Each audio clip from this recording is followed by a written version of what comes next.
vinho, porque nós estamos com um verdadeiro colírio de ouro em nossas mãos.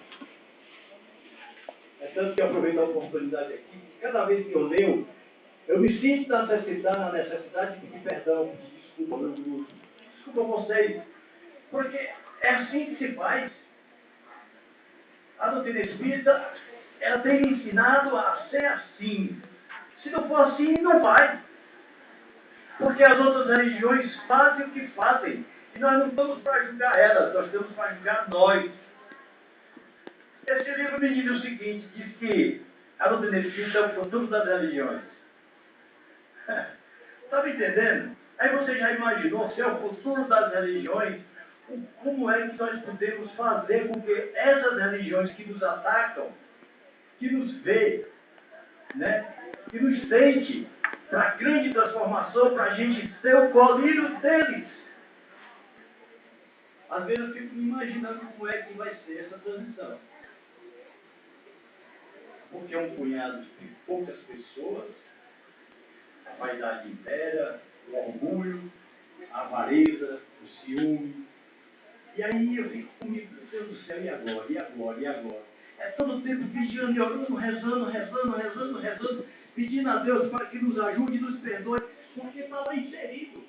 Tem um espírito lá que se preocupa tanto com o que aconteceu com esse tsunami lá na Índia, e quando ele viu um bocado de espírito, tudo querendo que as suas matérias se levantem naquela tsunami, e ele começou a entrar em parafuso.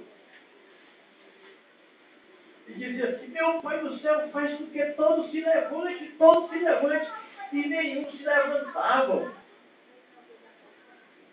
E nós vamos enfrentar essa tsunami da vida. E aí vinha um espírito de consolador, chegava e dizia, meu irmão, para cá, tu vem para cá, vamos fazer uma prece para que aconteça o que você está querendo. Que esse espírito se levante. E ele se levantava em espírito, mas a matéria ficava lá no chão. Então, a vocês jovens, segure essa bandeira, por favor. Não deixe essa bandeira morrer. O José Jardim disse isso para mim. Ele falou para mim. O Zé Jardim, porque, ó, você está vendo aqui, essa parede aqui, a esquerda é uma parede. Daqui para cá era a reunião mediúnica. E os evangélicos, que era pregado, era daqui para lá. Aqui tinha uma porta. Eu me lembro que eu, Pedro Rocha, José Jardim, Geraldo, ia para cá fazer um trabalho de desobsessão em benefício de todos. Filho do Pedro Rocha. E a gente ficava aqui. E o Jardim chegava e dizia assim, Pedro, o que o meu irmão puder fazer para o crescimento dessa doutrina, não meça esforço.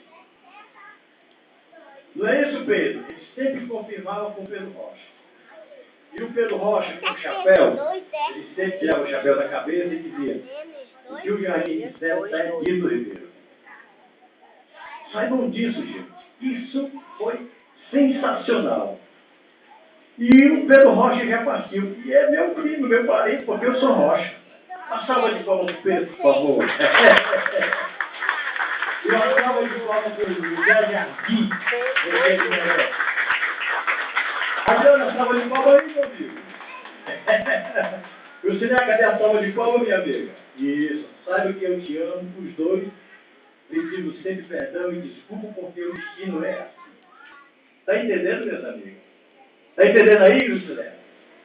Hein? Está entendendo aí, Adriano? Porque o Evangelho nos ensina a ser assim. Pedir perdão e pedir desculpa. Meus amigos, finalizarei dizendo a vocês que já sou um homem velho, eu tenho o meu câncer que me acompanha, preciso de ajuda de vocês nas orações.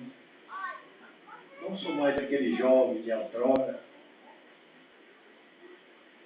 Sou aquele simples e humilde querendo ser humilde, talvez as pessoas não achem que seja, mas aqui estou. Estou preocupado com o grupo fraterno, com as casas, com o movimento espírita do Estado do Ceará. Estou preocupado. Tem pessoas que dizem assim, tem medo, não se preocupa não, mas me preocupo porque é na nossa gestão que está aí esse movimento como está. Mas eu acredito que vocês jovens, essa jovem, os jovens de coração irão dar continuidade com esse trabalho de amor, de paz e de esperança. É a mensagem que eu deixo para vocês desse retorno de jovens. Eu espero que todos os dias primeiros do ano a gente se reúna cada vez mais. Parabenizar os jovens que se apresentaram.